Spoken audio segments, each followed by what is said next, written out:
Hi everyone, Gabe here from GBR Music. Thank you very much for checking out this video. Tonight I'd like to show you how to go from something like this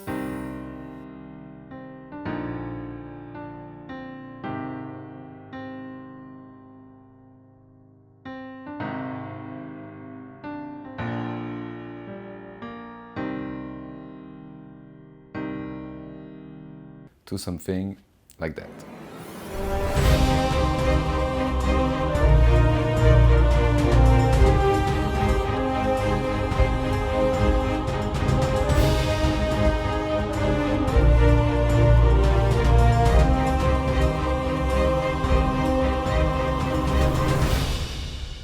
Okay, so pretty much I'd like to show you how to go from a chord progression, a piano chord progression with a melody on top, to a fully orchestrated segment. Before I go any further, if you like this content, if you like this channel, if you want to support this guy right here, please subscribe to the channel. Every subscriber counts and I really appreciate your support. So thanks in advance.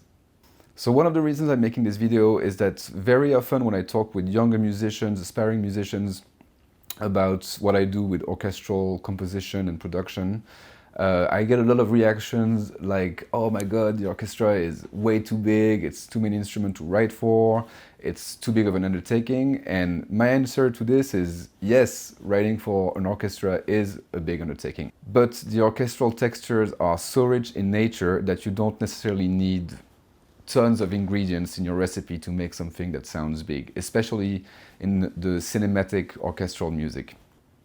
So in the example that you just heard, for example, there's only 13 tracks stacked on top of each other and it already sounds pretty big. I'm not gonna keep you guys waiting any longer. Let's dive right into it. Okay, so here we are in Logic, and let's start by just listening to our piano chord progression and the melody once more time.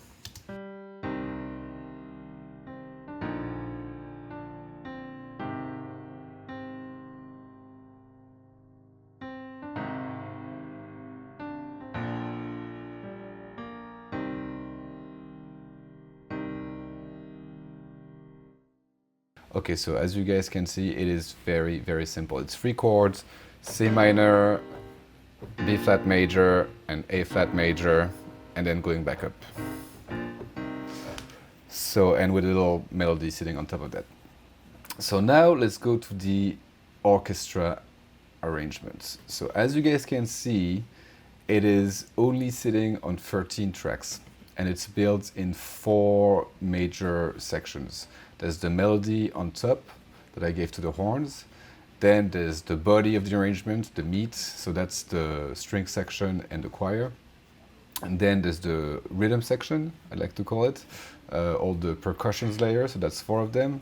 And a last section for sound effects. So if you're working on a larger scale projects, you'll probably have more sound effects than what I use. I just use one to kind of like glue everything together. Let's go into it a little bit and deconstruct it quickly. So let me mute everything except for the basses. So we're going to start with the string section and then we're going to build it up from that. So the basses are playing the roots of the chord, and for this arrangement I wanted to go really all guns blazing and kind of epic, so I wanted to give them a little bit of rhythmic character. So they're playing 8th notes with some accents that you guys will hear. And so after I recorded them, I cleaned up the velocities a little bit to make it a little more obvious, and it sounds a little bit like that.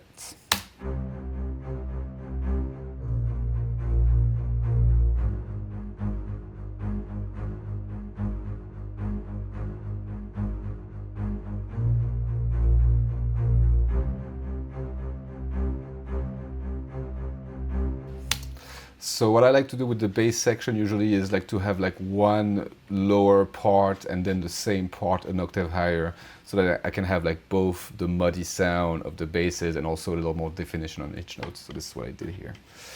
Okay, so now let's add the cellos, which are doing the exact same thing a fifth up.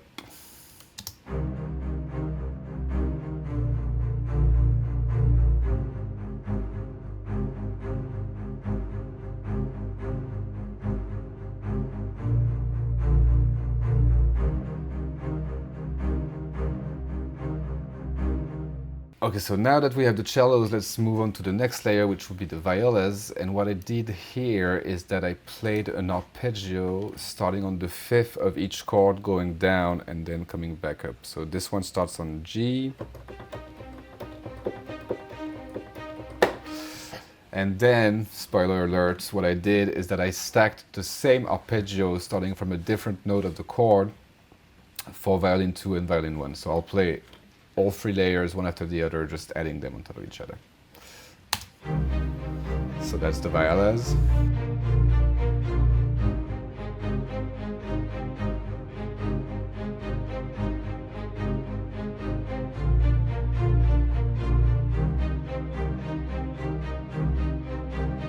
Violin 2.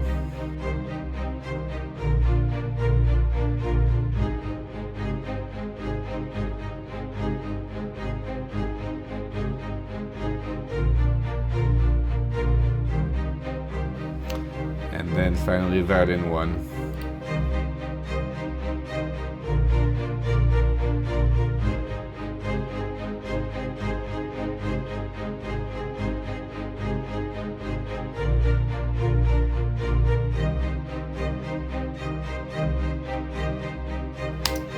Okay, so that's starting to sound like a real string section.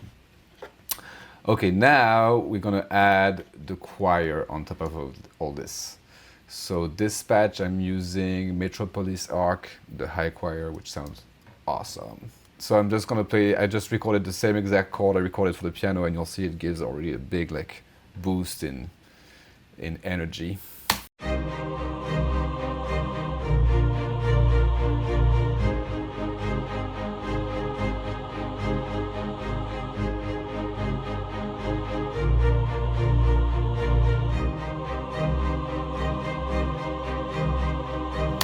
Okay, so now let's go to the percussion section, which is divided into 4 tracks. Let's start with the foundation again. So what I'm using here is a contact sound from Action Tracks, which is a very convenient library when you create fast drums, fast epic sounding drums. So I'm using a rhythmic pattern that uses the same accentuations that I'm using in my piece so that it matches. So here's how it sounds when I play it on its own.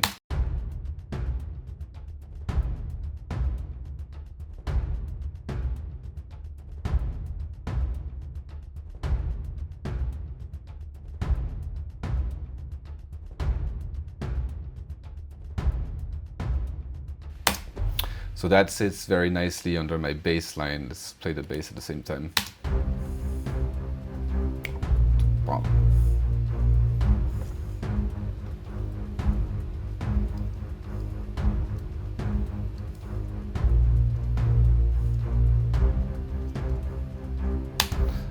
Okay, so on top of that percussion layer, I also added additional hits that I recorded in MIDI, and here is how that sounds. I think it helps, you know, like tell a better story and give a little more energy to the whole thing.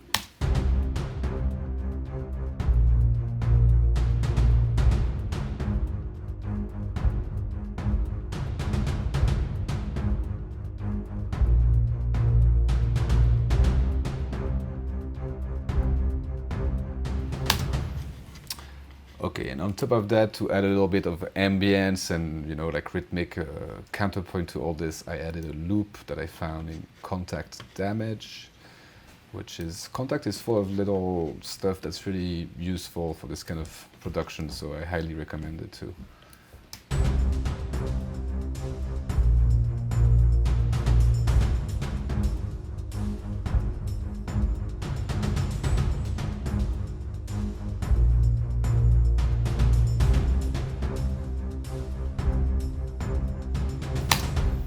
Gives a little mysterious character to the thing. And then last but not least, but will make more sense when I play it with the horn line on top of there. Cymbal hits.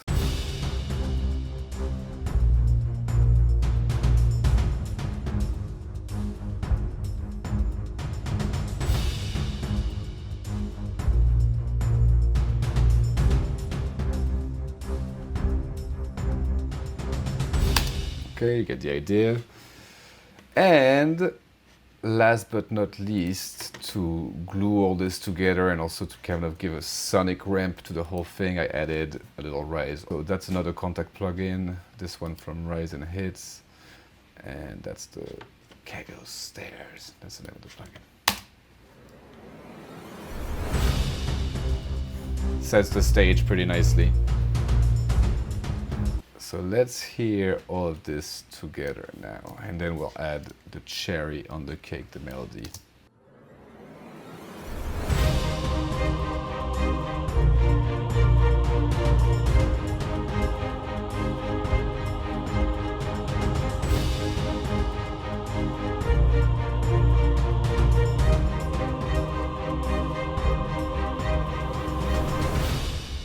Okay, the stage is set to add the crunch now, so we're just gonna add that last layer.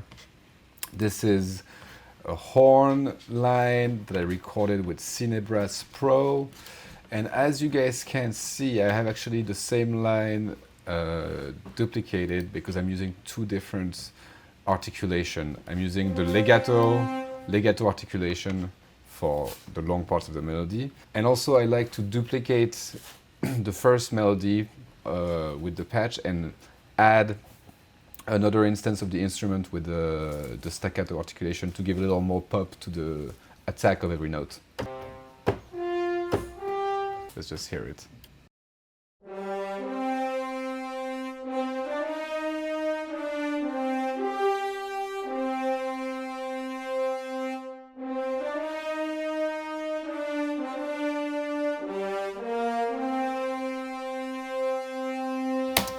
Sounds pretty good. Let's hear it with everything, and we have our full arrangement.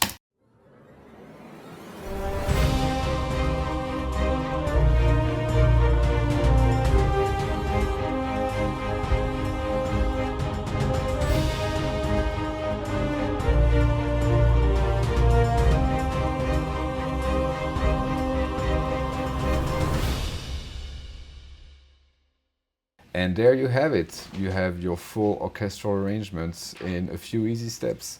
So these are just ideas I'm giving you, but the combinations are endless, and then it's just up to you to explore with your instruments and the sounds you like, and do whatever you want with them. But this is a good place to start if you're looking into those things. I really hope you enjoyed that video and that you learned something. If you did, please subscribe and comment. If you have any questions, feel free about what I'm using, how I'm using it. I'm always happy to answer you, and I hope I'll see you for the next one. Bye-bye.